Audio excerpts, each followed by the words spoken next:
Por gentileza, queiram permanecer em seus lugares. Esse é o diálogo da indústria com candidatos à presidência da República. Lembrando que cada candidato tem 25 minutos para a explanação de suas propostas. Depois são feitas 3 perguntas, 2 de empresários e 1 da plateia.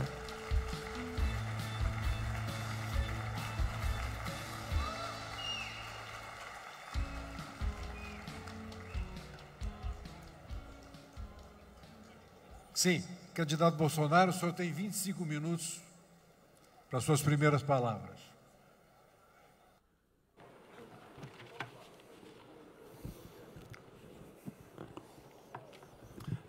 Bom dia.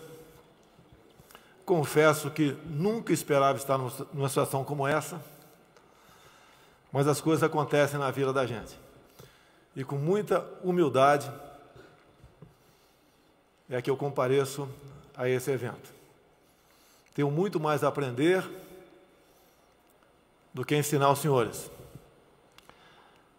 Modestamente, um tempo atrás, foi um pessoal do sistema financeiro conversar comigo no gabinete, e eles chegaram e falaram o seguinte: falem de economia. Eu olhei para eles e falei o seguinte: espera um pouquinho, que eu estou indo ao Sírio-Libanês, dar uma aula de medicina, depois eu volto para cá para falar de economia para vocês. Então, quando eu falei naquele momento que eu não entendia de economia, isso eu esperava que a grande mídia fosse levar para o lado da humildade. Será que nós temos que entender de tudo para se apresentar a um cargo tão importante como esse?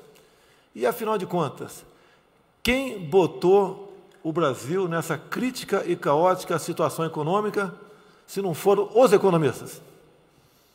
Então, ainda bem que não posso ser acusado de mergulhar o Brasil nessa situação de quase insolvência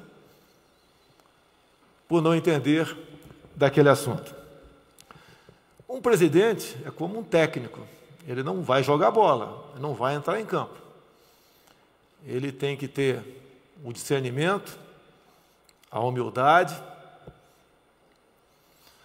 ele tem que ter força para buscar soluções para os problemas. Tem um velho ditado que diz, né? O que não tem solução, solucionado está. O Brasil está próximo disso, mas nós pensamos de maneira diferente. Às vezes pergunto, qual seria suas primeiras medidas? Que providência você tomaria? Primeiro, eu pediria a bênção de Deus para o nosso Brasil. Essa é uma realidade. Há 4 anos, há 3 anos e pouco, após as últimas eleições, eu fui reeleito para o 7º mandato de deputado federal do Rio de Janeiro. Eu pensei comigo mesmo, como eu posso chegar lá, na presidência, sem ter um grande partido, sem fundo partidário, com grande parte da mídia batendo em mim o tempo todo, porque eu tenho oposição. E eu fui lá naquele livro preto chamado Bíblia, sou cristão, e vi lá João 8,32. E conhecereis a verdade, e a verdade vos libertará. Nos primeiros momentos que eu falava sobre isso, a imprensa sempre perguntava: sem mentir, tu não vai chegar, porque essa é uma regra da política brasileira. E eu responderia: então não chegarei. Comecei a andar pelo Brasil, buscar quais são os grandes problemas e como resolvê-los sem dinheiro. Que não adianta me perguntar, me questionar aqui sobre, por exemplo, investimento. Nós estamos praticamente insolventes, quase todo o nosso orçamento está com despesa obrigatória. Fui lá ver Roraima. Por que o Roraima não vai para frente? Problema ambiental e problema indigenista. Como resolver essa questão? Eu sei que existem outras fontes de energia, como eólica, a solar, mas lá tem o potencial ainda para a velha hidrelétrica. Como fazer uma hidrelétrica, dar energia para Roraima, que é o pedaço de terra mais rico do mundo e que está simplesmente inviabilizado por questão indigenista e ambiental. Primeira questão, associei o agronegócio. Vamos fundir os ministérios da Agricultura e Meio Ambiente. Vamos acabar com essa briga? Vamos deixar que ONGs internacionais venham interferir na nossa política ambiental aqui. Ninguém quer o mal para o meio ambiente. Nós vamos buscar solução para isso. Daí, a gente começa a ver qual o maior problema do Brasil para alguém administrar sentado na cadeira presidencial. O maior problema, ao que eu vi ao longo dos 30 anos, estando por fora, é o parlamento. Nós temos que driblar o parlamento ou trazer o parlamento para o nosso lado. E como? Tive a grata satisfação de encerrar ao meu lado, por exemplo, o deputado Onyx Lorenzoni, que tem feito esse trabalho. Hoje fizemos mais uma reunião. Chegamos a 110 deputados, cuja intenção deles, simpatia, será anunciada hoje à tarde, lá no Salão Verde. São pessoas que vão estar conosco, independente da orientação partidária. Porque, lamentavelmente, nas indicações políticas, os partidos políticos, seus líderes, funcionam como líderes sindicais. E tem muita gente boa dentro do Congresso Nacional. Essa foi a estratégia para trazer o pessoal para o nosso lado. Porque a única certeza que nós temos, que a continuar fazendo política dessa forma, não chegaremos a lugar nenhum. Voltando à velha Roraima ainda, que há interesses regionais, aqui o Brasil são vários Brasis. Qual o potencial daquela área? Tem potencial para o agronegócio? Tem. Tem na questão mineral? Sim. Entre outros.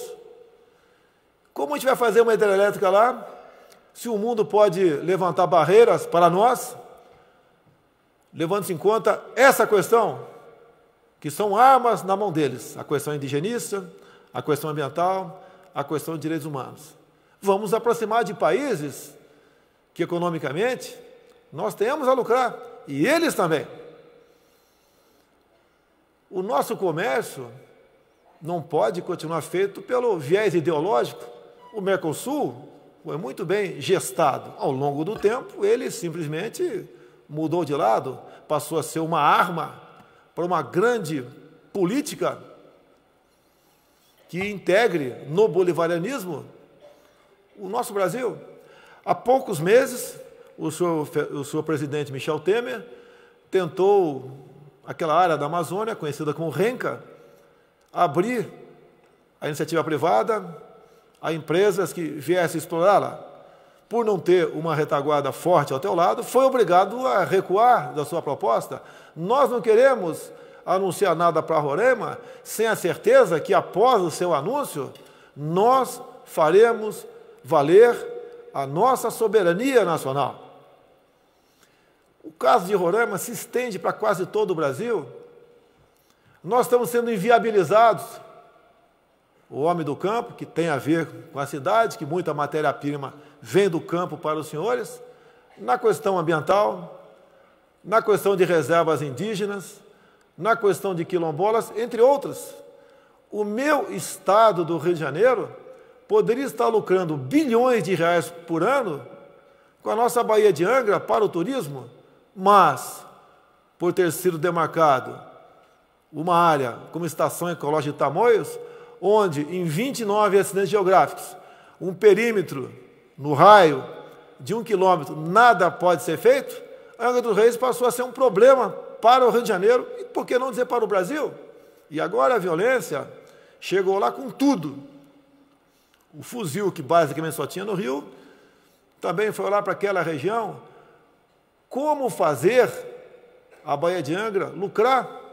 Como fazer a região da foz do Rio Ribeira de Iguape, em São Paulo, Cananéia, Iguape, Ilha Comprida, a mesma coisa?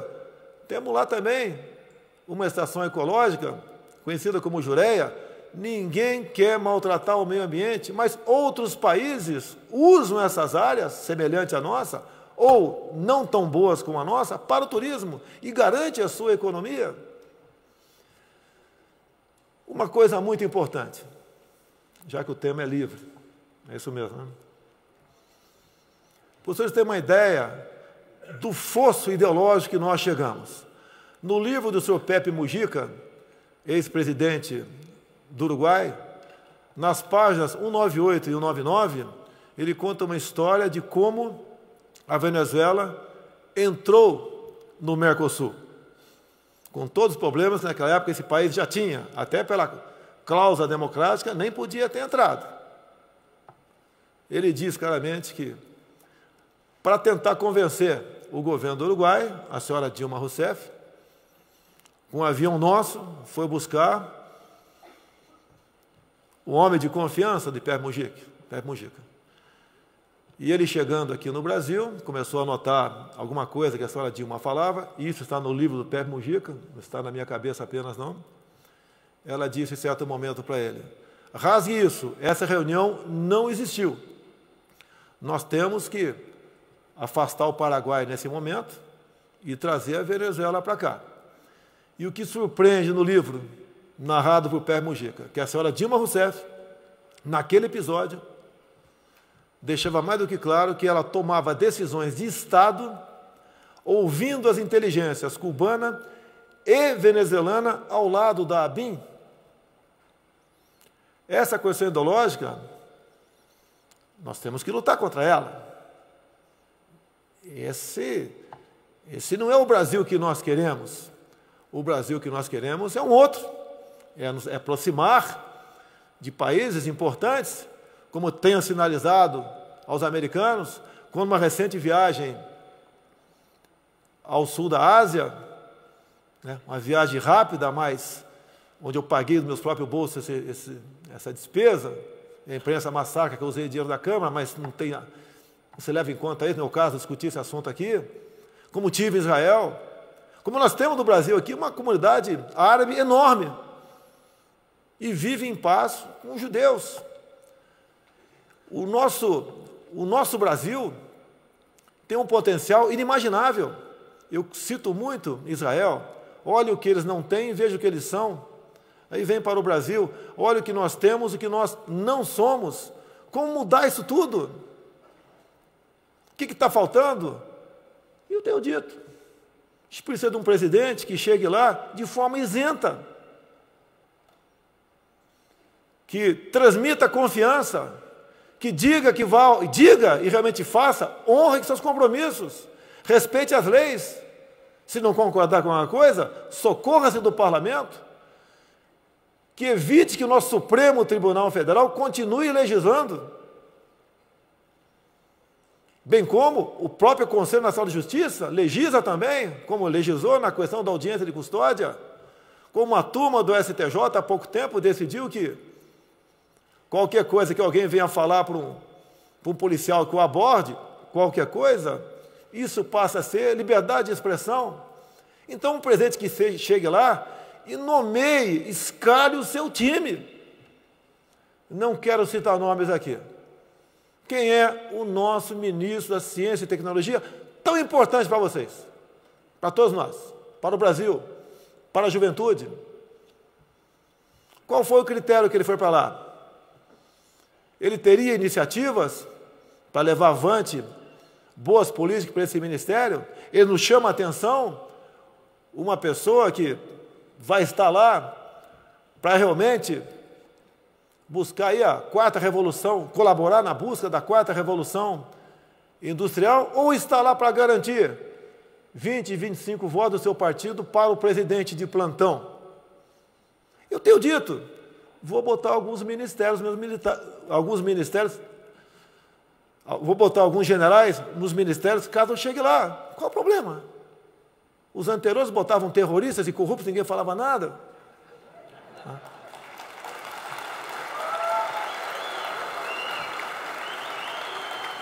E não vou indicar um general, um almirante, um coronel ou um brigadeiro pelas suas estrelas, mas pelo seu passado. Como tenho conversado com o coronel Marcos Pontes, o nosso astronauta, que nos orgulha. E eu tenho dito aos meus colegas parlamentares, se alguém tiver um melhor do que ele, como já conversei com o Marcos Pontes, Marcos, você está fora, vamos botar o melhor lá. Quem vai ser o ministro da Fazenda? Tem uma pessoa que, graças a Deus, tem me colaborado comigo, está sendo meu conselheiro, o senhor Paulo Guedes. Eu vou até pergunto, meu Deus, o que ele viu em mim? Que é um homem que tem uma vida exemplar, um tremendo de um economista, que nunca esteve em governo nenhum, que se aproximou para colaborar. Eu dou graças a Deus por ter chegado ao nosso lado, e assim, muitas outras boas pessoas estão chegando para responder as perguntas aqui que eu estava acompanhando, né? Ou a pessoa adequada é ele, não seria eu. Eu tenho humildade para dizer isso. E tenho falado para ele e para outros, eu tenho que confiar 100% em vocês. Agora, se o partido X indicar, eu vou ficar torcendo para que o Sérgio Moro não se lembre de mim. Que eu quero conversar com ele um dia, se ele, obviamente, quiser conversar comigo, em qualquer lugar do Brasil, menos em Curitiba. Estou com 63 anos de idade. Fiquei 17 no nosso Exército Brasileiro, um exemplo de instituição que nos momentos difíceis se lembram dos militares. São os primeiros a serem lembrados. A gente vai para a reforma da Previdência. Temos que fazer? Vamos discutir a reforma da Previdência. Essa proposta pelo senhor Meirelles é remendo novo em calça velha. Temos um filtro pela frente, Câmara e Senado. Temos que ver algumas especificidades. Quando na primeira proposta bota o nosso policial militar para 65 anos, eu pergunto, o fuzil é uma arma ou uma bengala? Quando vem para as Forças Armadas, sinalizando para o futuro fazer a mesma coisa, eu até topo. Mas vamos dar os mesmos direitos e garantias aos militares que os demais têm. Mas isso é uma discussão para mais para frente. Temos que começar a mexer na estrutura do Brasil. Temos que ter um presidente que governe pelo exemplo. Hoje, arroz, feijão e ovo. Amanhã, ovo, arroz e feijão. Temos que diminuir essa quantidade enorme de ministérios, que eu duvido, né, pode ser que esteja equivocado, que o próprio senhor presidente conheça todos os seus quase 40 ministros. Quando a gente era garoto, eu estou com 63, a gente conhecia o nosso time de futebol, né, na ponta da língua.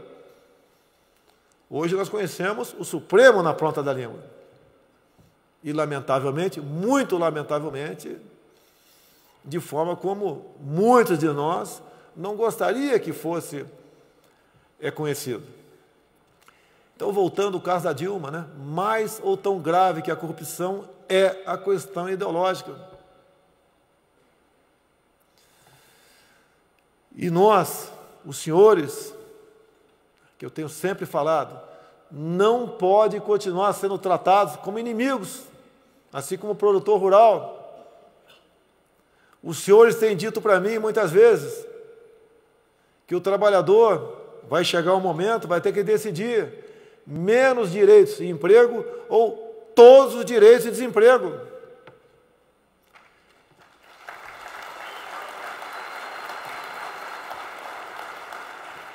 Um conhecido economista me criticou esses dias aí. Teve em tudo quanto é governo. A estatizante. Eu lembro, alguém acha que Itaipu Binacional poderia ser feito pela iniciativa privada naquela época? Não. Assim como grande parte da infraestrutura do Brasil que hoje temos, graças àquele período. Alguma coisa errada foi feita? Foi. Mas eu lembro em 2002, quase perdi meu mandato. Não por ser cassado, apesar de ter respondido mais de 30 processos de cassação dentro da Câmara. Nenhum por corrupção. Todos por questão de ideológica ocupar a tribuna. Eu lembro que chegou lá uma proposta de reforma trabalhista, muito parecida com essa última aprovada no governo Temer. Eu votei favorável. Tá? O presidente era FHC, o ministro era o senhor Francisco Dornelles. Quase perdi o mandato porque a internet existia naquela época, não como hoje. mas nós que votamos daquela forma fomos massacrados, dizendo que nós votamos para acabar com o fundo de garantia, hora extra, licença gestante, férias, 13º, fundo de garantia e etc. Quando eu votei essa reforma o ano passado, eu confesso que eu pensei, pô, vou passar por tudo aquilo? Mas resolvi, falei, vou. Porque não adianta eu querer salvar o meu mandato e o Brasil se afundar na economia. E votei favorável.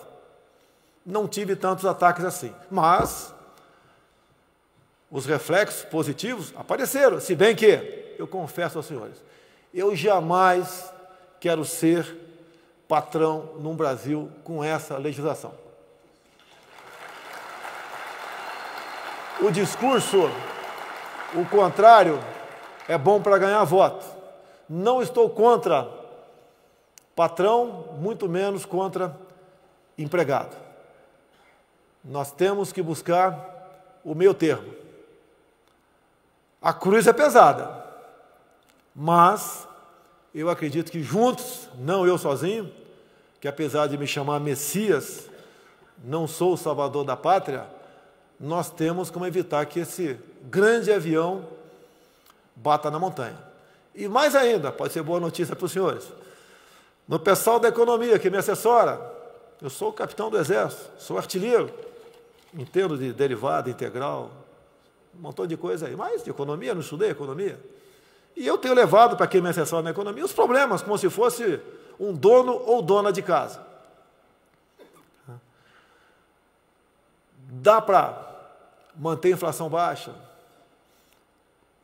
diminuir a taxa de juros, $1 que não atrapalhe quem queira exportar ou quem queira importar,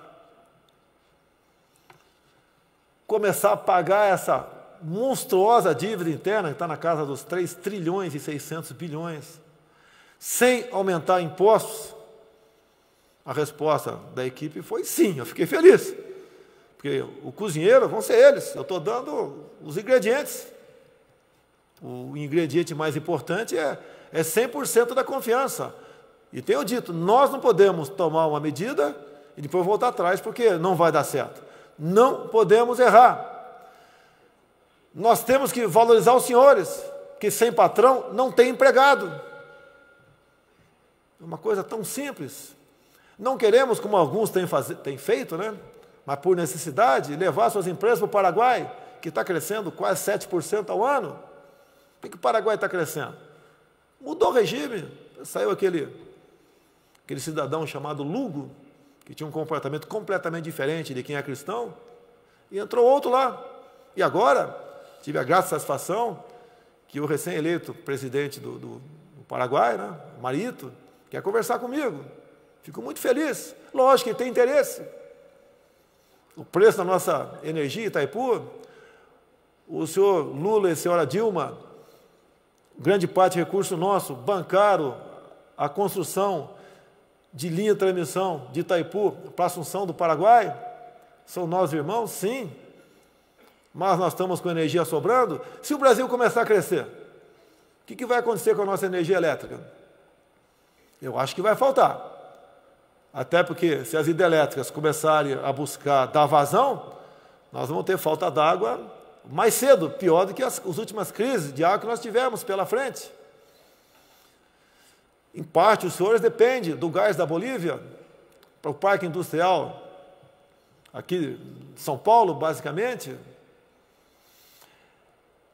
Então, a questão energética, que devo ser perguntado sobre isso agora, passa por nós aplicarmos, né? Trabalharmos para que nós tenhamos energia no Brasil.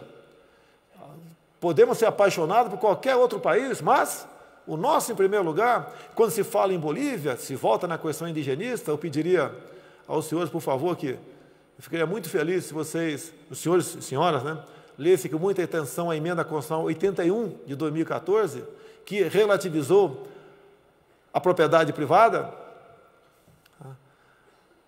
Mas nós temos que integrar o nosso Brasil, nós temos que facilitar a vida de quem quer investir, de quem quer empreender, de quem quer produzir, né? Desburocratizando, desregulamentando. E a felicidade que eu tenho junto à equipe econômica nossa é que está se formando, é que vão buscar isso aí. Nós queremos dar uma grande sinalização no começo de um possível mandato, se essa for a vontade de Deus, para nós fazermos realmente o Brasil grande. Para que nós, os senhores em especial, não saiam do Brasil e cheguem recebidos lá fora com o manto da desconfiança. Isso acontece conosco, até em viagem de turismo. Que nós realmente sinalizemos com um grande país que nós merecemos ter pelo nosso potencial. O nosso povo é manso. O nosso povo, falta ainda meios, instrução para eles, alguns dizem educação, para que eles possam realmente colaborar lá na ponta da linha com a nossa economia, que resolvendo isso, buscando soluções nesse sentido, eu acho que as outras questões, como diz no jargão militar, caem pela tabela. Muito obrigado.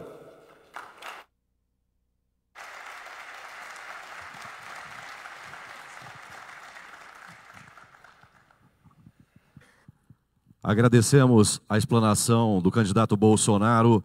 Passaremos agora às perguntas dos empresários. Convido Glauco José Corte, diretor da Confederação Nacional da Indústria, para a sua pergunta. Muito bom dia, senhor candidato. O mapa estratégico da indústria destaca os desafios que o Brasil enfrentará até 2022, para tornar nossas empresas mais competitivas e sustentáveis. Segundo o Fórum Econômico Mundial, o Brasil ocupa a 80ª colocação no ranking internacional de competitividade. Reverter esta colocação vai depender do aumento da produtividade.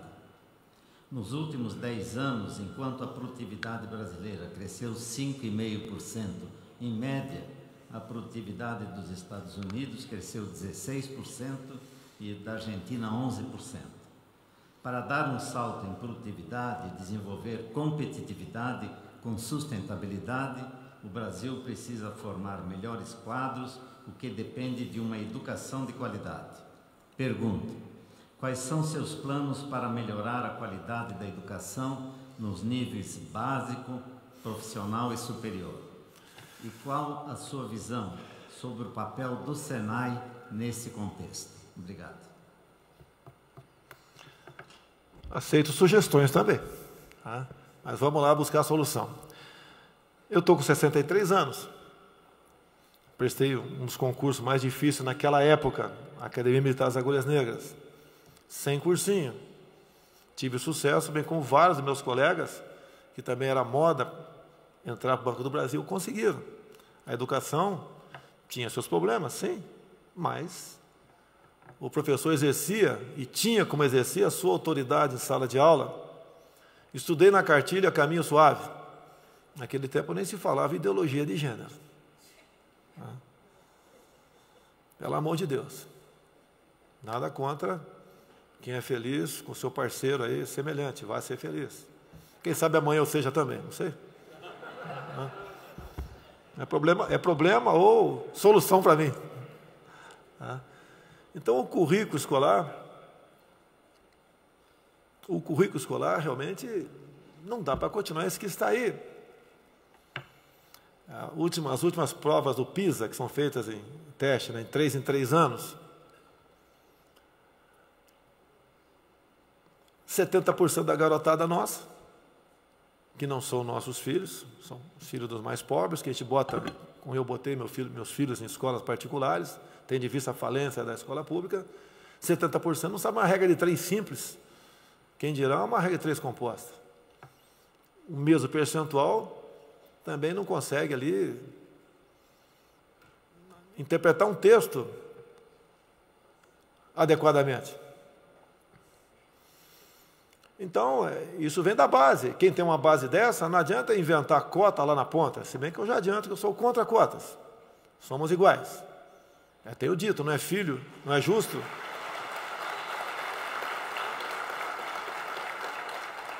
E tem muitos afrodescendentes, eu acho que a maioria concorda com essa ideia. Somos iguais, somos competentes. Cada um tem que chegar lá pelo seu mérito. Não podemos ser um país onde alguns acham que botar um papel na parede escrito diploma resolveu o problema dele. Não é por aí. Então, lá embaixo, na base, valorizando o professor dessa maneira, tem como buscar soluções. Quando fala em valorizar, o pessoal fala muito em recurso. Quem falar que vai dizer que vamos implementar o sistema integral, pergunta para o prefeito na ponta da linha se ele pode aumentar o salário dos professores ou contratar mais. Acredito que a maioria das prefeituras no Brasil estão quebradas. E eu entendo, me desculpa, posso estar equivocado, essa ideia que nasceu aqui na esquerda, a intenção é doutrinar os nossos filhos a partir de 4 anos de idade nas escolas. Então, a gente só pode dizer que temos que botar lá no Ministério da Educação, até usei uma figura de linguagem outro dia, a imprensa bateu em mim, né? Eu falei, tem que entrar lá com lança-chamas, para queimar o Paulo Freire. Eu falar que eu queria incinerar, cremar o Paulo Freire, tá certo? É a ideologia dele, é a minha maneira de falar. Fiquei 17 anos no Exército, sou de família humilde, tá ok? Mas isso não deu certo. O PISA está provando que não deu certo. Não deu certo. Quanto ao Senai, a resposta é bastante simples. Quero sugestões. Estou pronto aqui para acolher sugestões. Não quero falar aquilo que não domino. Com grande propriedade, poderia falar genericamente, mas não quero cometer esse lapso. E a melhor resposta, às vezes, uma pergunta, seja ela simples ou complexa, é dizer, não sei, me oriente, me ajude. Você está ajudando o Brasil. Aqui não é o local, e não é essa a intenção do colega que fez a pergunta, de botar em xeque. Ele não tem competência para isso ou para aquilo. Quem tem competência para tudo? Até dentro de casa temos que socorrer da nossa esposa, nossos filhos, para administrar uma casa. Quem dirá um país com esse tamanho, continental, do tamanho que está aí? Então, a questão de Senai, etc., Sistema S, estamos abertos. Né? Já tem uma proposta elaborada um pouquinho nesse sentido, mas não faremos nada da nossa cabeça. Os senhores na ponta da linha que são os nossos patrões, e não nós de vocês.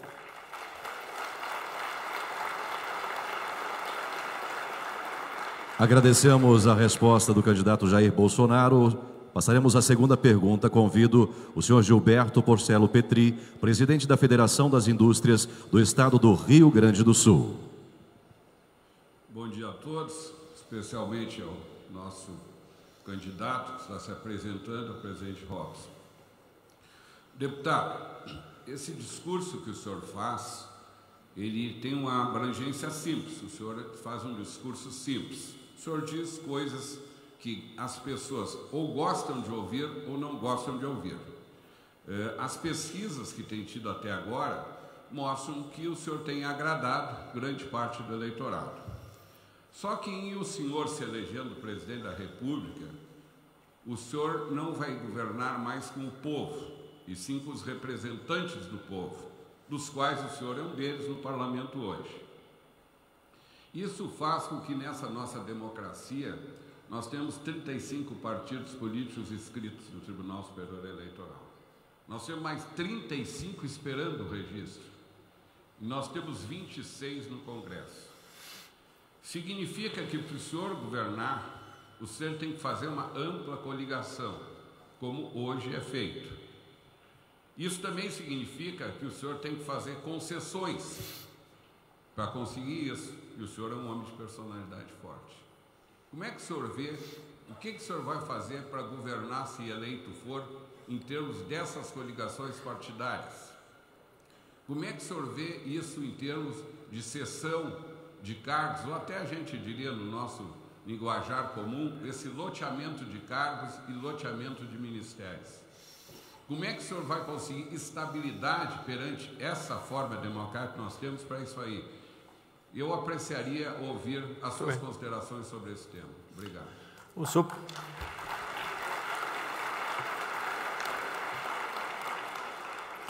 senhor deve ser um pouquinho mais velho do que eu. Com certeza. A certeza é uma.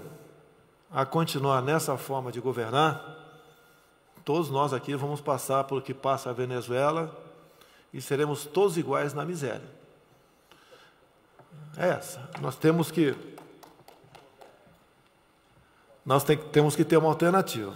Onde eu fui buscar essa alternativa? Tem alguns parlamentares presentes aqui, o Major Olímpio, o meu filho, o Marcelo Álvaro de Minas, que estão nessa, o delegado Edemauro, que estão com esse propósito. Batemos 110 parlamentares, vamos dizer que estão todos fechados conosco, mas discretamente trabalham, e se participar de reuniões é porque tem interesse.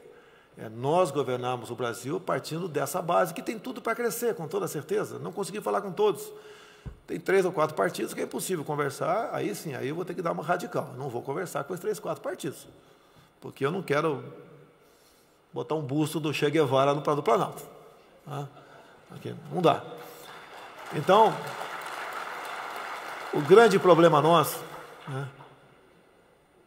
e os parlamentares sabem disso, e todo mundo está no mesmo bolo, mesmo balaio, a nossa classe é uma das mais odiadas do Brasil. Não pense que um deputado, um senador, chefe de família, ou pelo menos a grande parte, está feliz com o que está acontecendo. Tem gente boa dentro do parlamento. E a ideia dessa negociação é individual.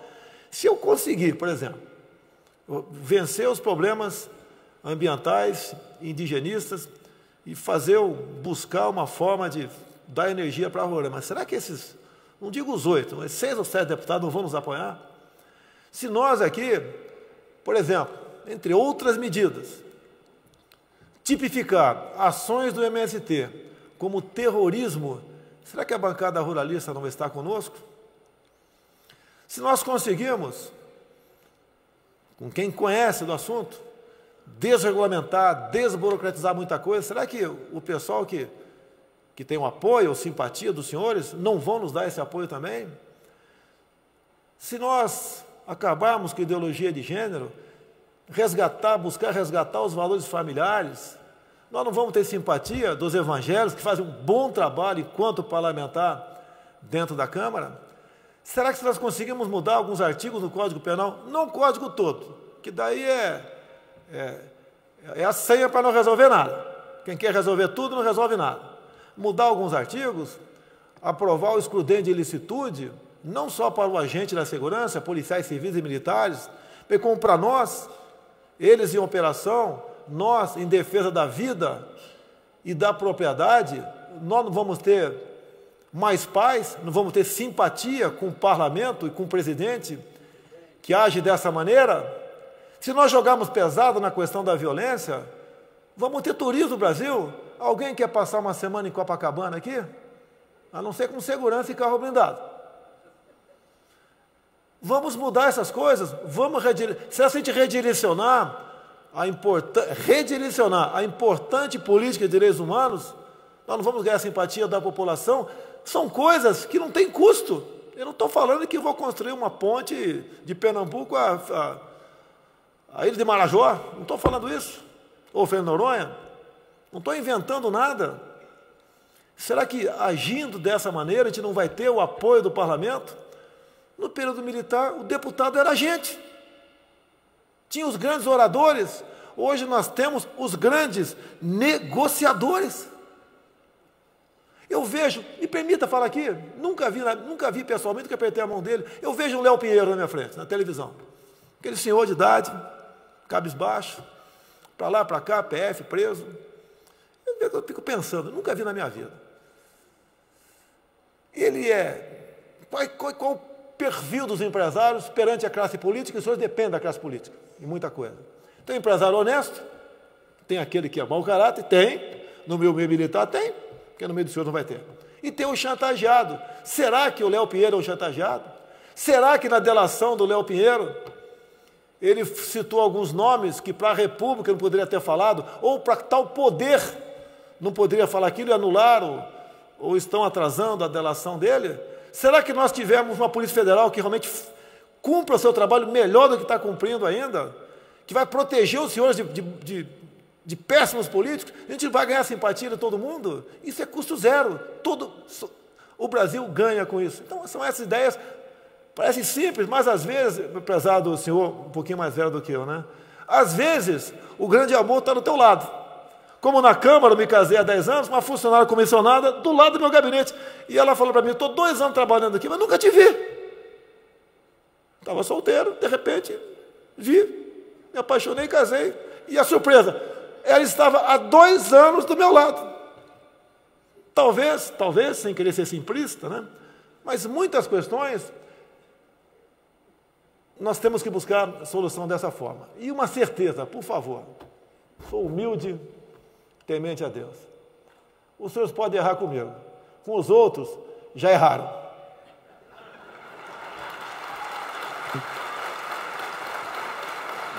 Tá bom? Muito obrigado, candidato Jair Bolsonaro, pela sua resposta. Lembrando que o tempo deve ser respeitado para as respostas. Projetar 3 perguntas, A, B e C, e a plateia vai escolher. Chegaremos agora à terceira pergunta, que é a pergunta da audiência, da plateia. Teremos 3 opções para que as senhoras e senhores possam escolher. A pergunta de número 3, opção A.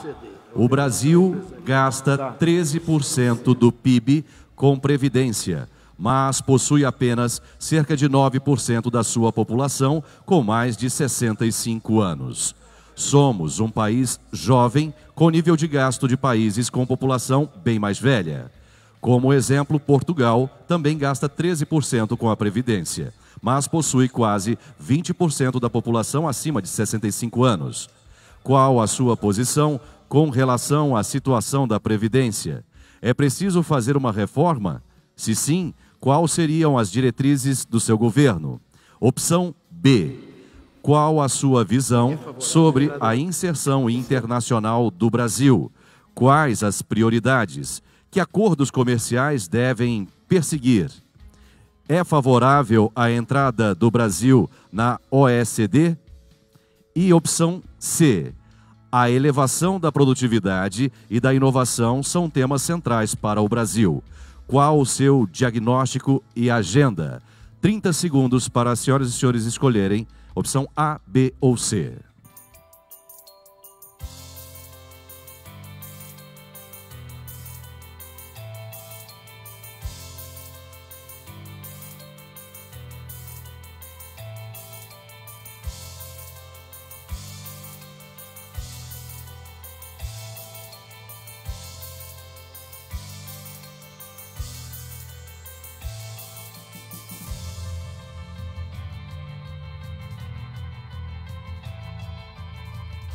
Atenção, já teremos a opção escolhida pela plateia, opção A.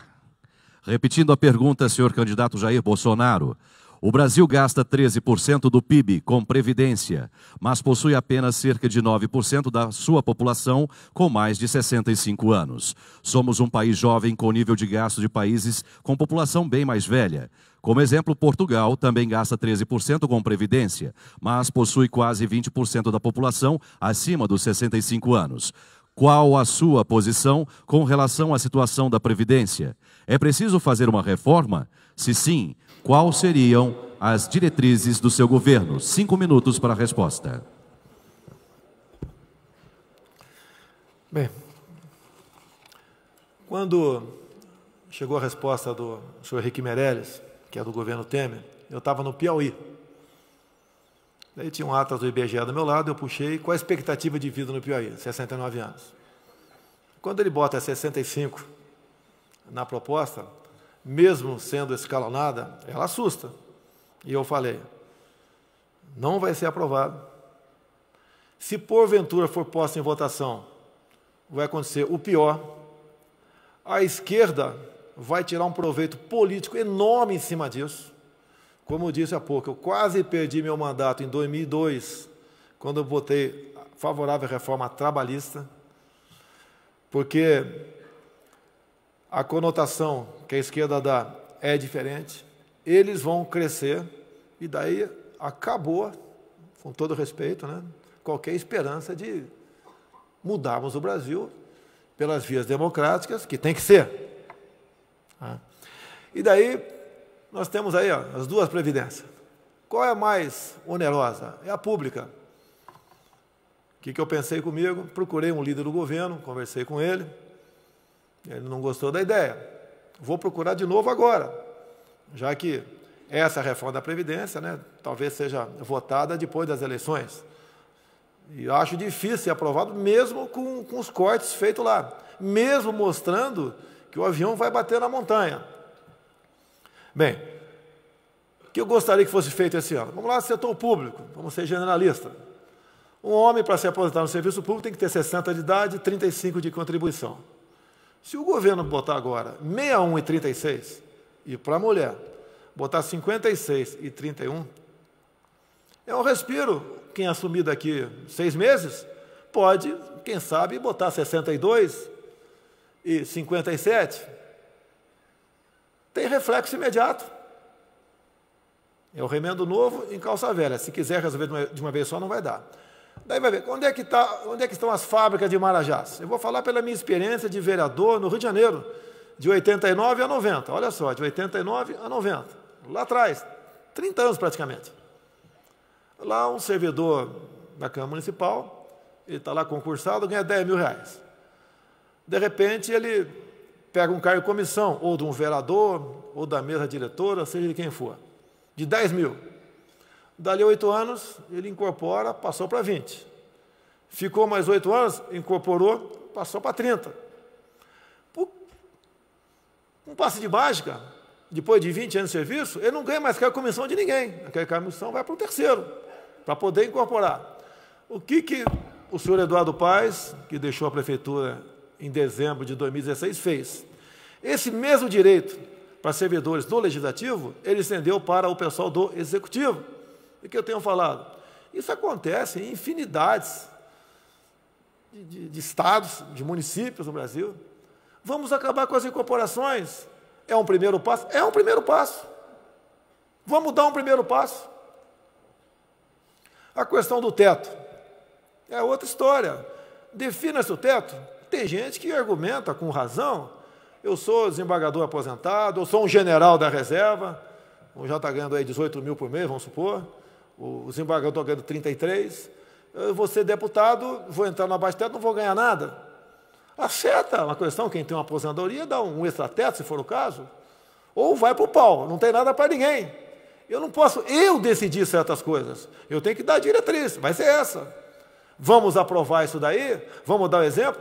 Questão do auxílio moradia, que eu fui massacrado pela mídia, apesar de eu estar garantido na legislação, porque eu não ocupo apartamento, agora ocupo, agora estou ocupando apartamento. O gasto vai ter sendo muito maior do que quando eu recebi o auxílio moradia, que eu tinha outra casa aqui em Brasília, tinha a minha no Rio.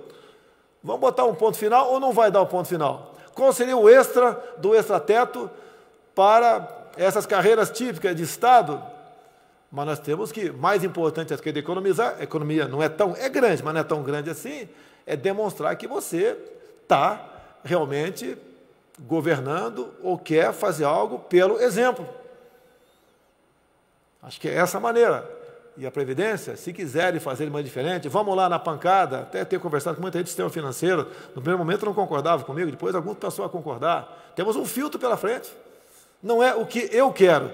Se for o que eu quero, eu acho que fica, né? O que cada um de vocês quiser, vai desagradar a grande maioria. Parte por aí do meu entender, parece que é simples, mas devagar a gente chega lá. De uma vez só, o remendo novo vai rasgar a calça toda. Muito obrigado.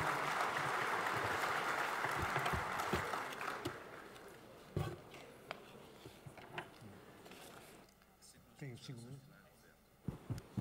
Deputado, o senhor tem 5 minutos para as suas considerações finais. Pô, já estava indo embora. Acabou ainda não? Senhores e senhoras, obrigado pela oportunidade. Se essa for a vontade de Deus, vamos cumprir essa missão juntos. Não quero aventura. Não tenho obsessão pelo poder. Imagine qualquer um dos senhores sentar-se naquela cadeira presidencial, encarar o Congresso, encarar agências reguladoras, encarar outros poderes, essa infinidade de problemas que temos pela frente, mas nós temos que ter fé. Nós temos que acreditar. Onde eu cheguei, me desculpe, praticamente sozinho, é um efeito quase que hercúleo. Nós podemos chegar lá, sem querer plagiar Reagan, Margaret Thatcher ou outros. Os senhores têm que botar na cabeça que quem é o patrão são os senhores, pô.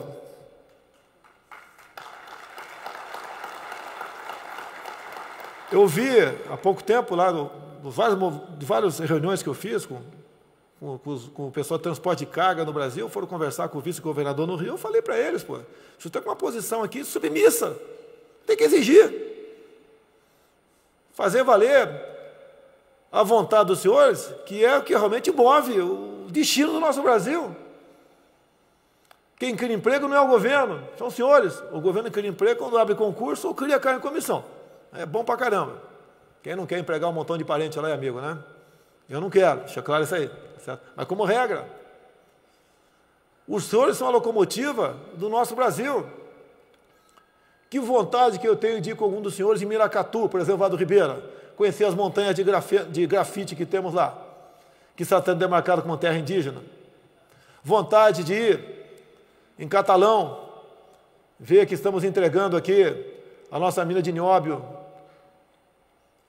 para o chinês. Eu não aceitaria entregar para ninguém.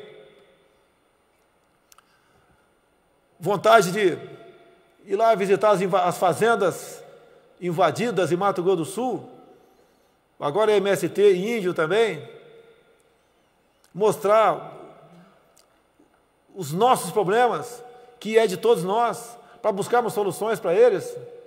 Tem soluções que não são fáceis, que envolvem a vida de terceiros, mas, se é para garantir a nossa vida, que vá dos outros. Querem combater a violência como?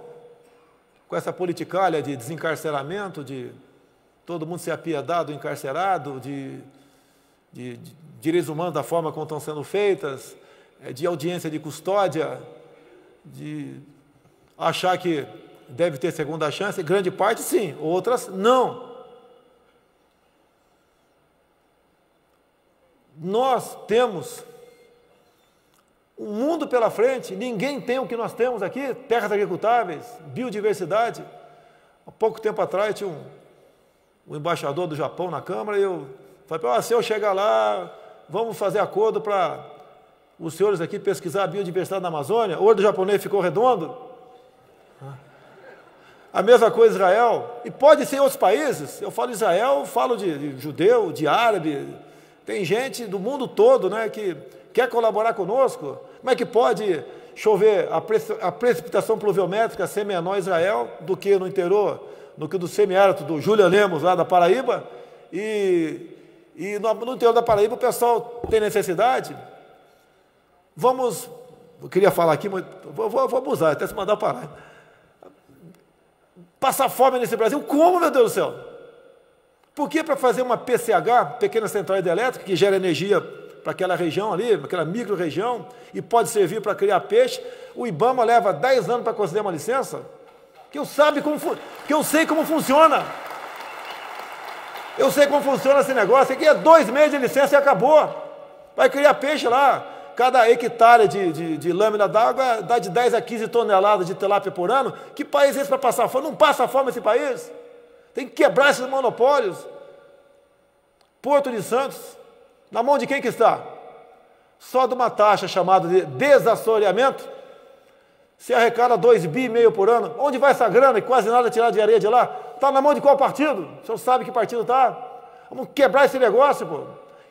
Arrebentar com isso aí. Dá para fazer as coisas, dá para resolver, dá para termos soluções.